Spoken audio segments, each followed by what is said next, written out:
I grew up in a world where power and wealth ruled everything. My family name was synonymous with success, Kingsley, a name that opened doors in business, finance, and society. If you've ever watched a financial news channel or followed the stock market, you've likely seen our name. But for me, it was more of a burden than a blessing. My dad was the CEO of a Fortune 500 company, and my mom lived for high society events. I never fit into that life. People assumed I had it easy, but I always kept my feet on the ground. I believed in working for what I had, even if it meant living a simpler life.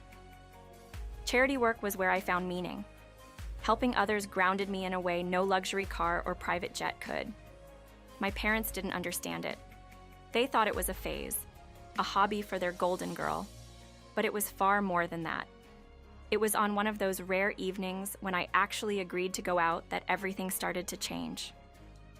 My best friend Amy had been bugging me for weeks to get out of the house. "You need to live a little, Laura. Not everything is about work and charity," she said, her voice full of excitement. Eventually, I gave in. She dragged me to a dive bar downtown, far away from the fancy restaurants and parties my family frequented. The bar wasn't much to look at. Dim lights, cheap beer, and a crowd that was there to forget their problems, not flaunt their status. Amy was buzzing about some guy she'd met online, convinced he was perfect for me. "He's your type, Laura.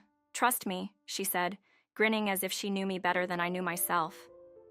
That's when Eric walked in. He wasn't Amy's guy, but the moment he entered, I felt something shift in the room. He was different, casual, confident, not trying to impress anyone. He wore a simple t-shirt and jeans, his smile the kind that made you feel like you'd known him for years. We ended up talking, and it was easy, surprisingly easy. He wasn't interested in what my last name could do for him, or at least that's what I thought. Eric worked as a manager at a small tech company, not exactly the glamorous career my parents would approve of, but he talked about his job with passion. "It's not the biggest company, but I love what I do," he said, his eyes lighting up. For the first time in a long while, I found myself drawn to someone for reasons that had nothing to do with money or status. As the night went on, we kept talking. It wasn't about business deals or stock options. It was about life, simple, honest, and real. Before I knew it, Eric asked if I'd like to have dinner with him sometime, just the two of us. I hesitated for a second, wondering if I was diving into something too fast, but then I said yes. There was something refreshing about him, something that made me believe this could be different. We went out for dinner the following week, and it felt natural, like we'd known each other for much longer than we had. He didn't care about fancy restaurants or name-dropping important people. We kept things simple, burgers at a local joint followed by a walk in the park. He didn't seem to mind that I came from money, which was a relief. I'd grown tired of people treating me differently once they realized who my father was. Our relationship moved quickly. Soon, we were spending more time together at my apartment, watching movies, ordering takeout, and talking about everything under the sun. It felt comfortable, like I'd finally found someone who saw me for me, not for what I could offer. But there was always a nagging doubt in the back of my mind. Was it too good to be true? One evening after we'd finished off a particularly bad pizza, Eric turned to me, his face serious. "Laura, how do you feel about making this permanent?" His question caught me off guard. We'd only been dating for a few months, and here he was, talking about a future together. I laughed nervously. "You mean like sharing a Netflix account?" I asked, trying to keep the conversation light. He smiled, but there was something deeper in his eyes. "No, I mean, how would you feel about us, making this official? Marriage?" He said it so casually, like it was the next logical step, but the weight of his words hit me hard. I didn't say yes right away. I needed time to think, to process what he was asking. My parents had always expected me to marry someone within our circle, someone wealthy, powerful, and polished. But Eric wasn't any of those things. He was real, and that's what made me fall for him. After a few days of thinking it over, I agreed. It wasn't a grand proposal, but it felt right. We decided to keep the wedding small, just close friends and family. Eric's parents, Kelly and Jason, were thrilled, welcoming me with open arms into their modest home. They weren't used to wealth or luxury, but they made up for it with warmth and genuine kindness. At least that's what I thought at first. My parents, on the other hand, were hesitant. They didn't know Eric well, and they didn't like that he wasn't part of our world. But they loved me. So they gave us their blessing, even though I could tell they were worried. "As long as you're happy, darling," my mom said, though her smile was tight. My dad, ever the businessman, was more blunt. "Just be careful, Laura. Not everyone sees the world the way we do. We got married in a small ceremony, nothing extravagant, just the way we wanted it. It was perfect, or at least it seemed that way." Life with Eric was easy at first. We lived in my apartment, and everything felt like a dream. But soon, cracks began to show. It started small. Eric's parents would drop hints whenever they visited. "Oh, Laura, this coffee maker is wonderful," Kelly would say, her eyes lingering on it a bit too long. Or Jason would comment on how comfortable our couch was, mentioning how their old one was starting to give him back pain. I didn't think much of it at first. I wanted to be a good daughter-in-law, so I took their comments to heart. I surprised them with gifts. First a coffee maker, then a new couch. Their gratitude was genuine, at least in the beginning. "Oh, Laura, you didn't have to do this. It's too much," Kelly said, but I could tell she loved the new appliances. Jason, too, seemed genuinely pleased with the new couch. It felt good to make them happy. But as time went on, their requests became more frequent and less subtle. "Have you seen the new TV at your folks' place? Crystal clear," Jason remarked during one visit. Kelly chimed in, "Yes, it would be nice to have one like that." I started to feel uncomfortable. Was I supposed to keep buying them things? I brought it up to Eric one night as we lay in bed. "Do your parents expect us to keep gifting them things?" I asked, trying to sound casual. "They're just not used to nice stuff," Eric replied with a shrug. "It's no big deal. They're not asking for much." But it felt like they were. Every time they visited, there was another comment, another hint. I wanted to keep the peace, but I could feel the strain. And then, the unthinkable happened. My father's company hit hard times. What was once a financial empire crumbled almost overnight. Suddenly, the cushy life I'd grown up in was gone. My family's wealth disappeared, and with it, the security that had always been a safety net. I had to tell Eric and his parents that things were going to be different. One evening after dinner, I sat them down. "Listen, I need to tell you something," I began, my heart racing. "My dad's company is in trouble. We're going to have to cut back for a while." Eric's reaction was immediate, and not what I expected. "What do you mean cut back? Are you saying we can't live the way we used to because of your dad's company?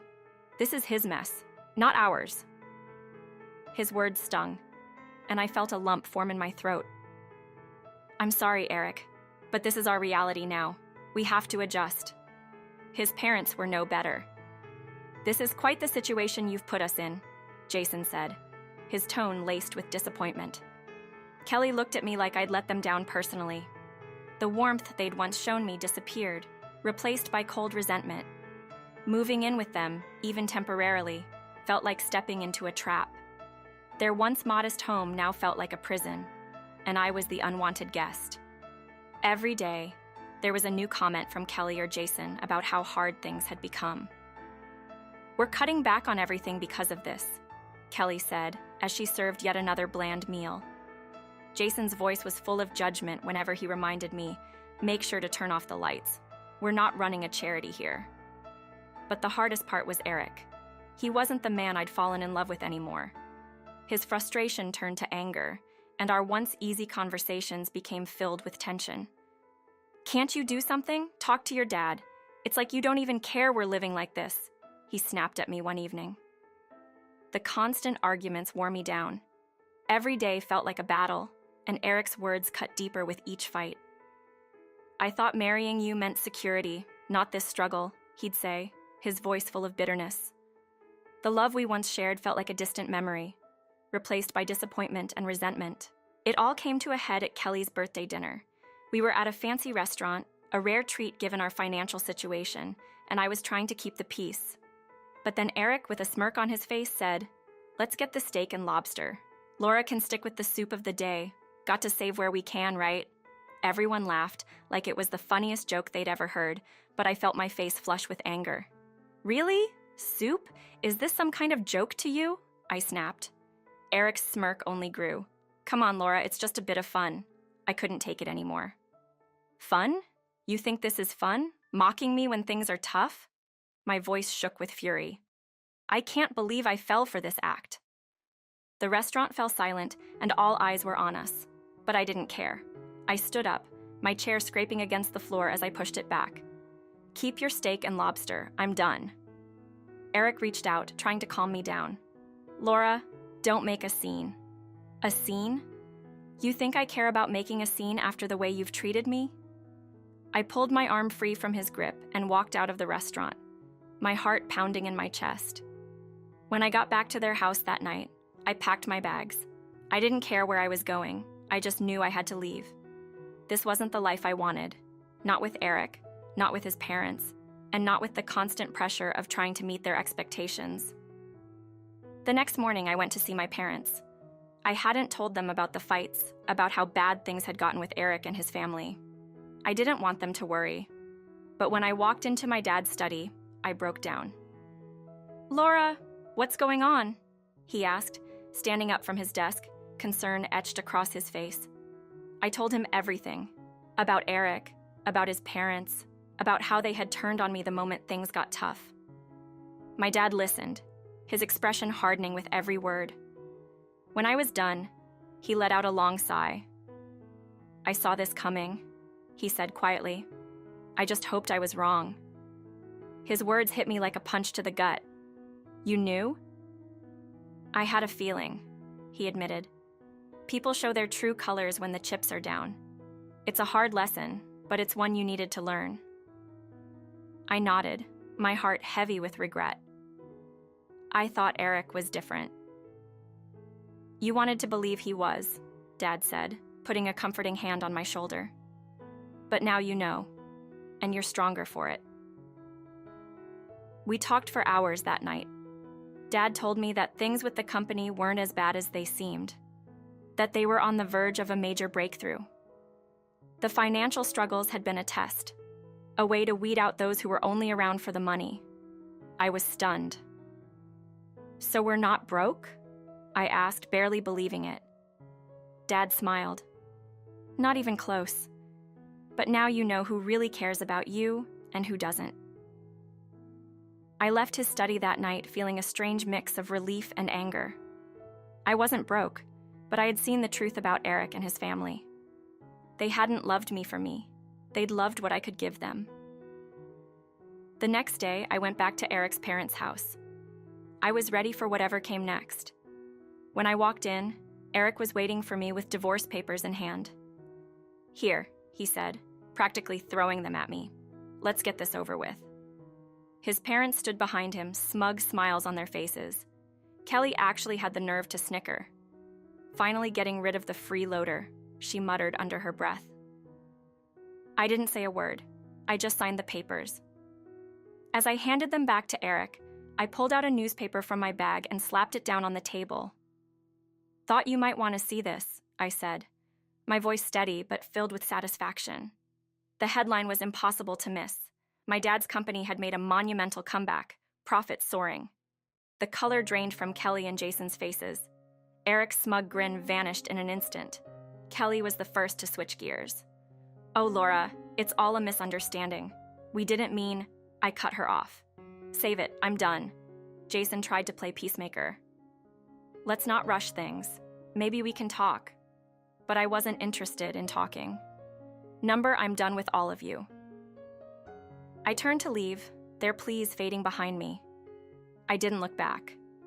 In the months that followed, I found peace. I threw myself into my work, volunteered more, and traveled.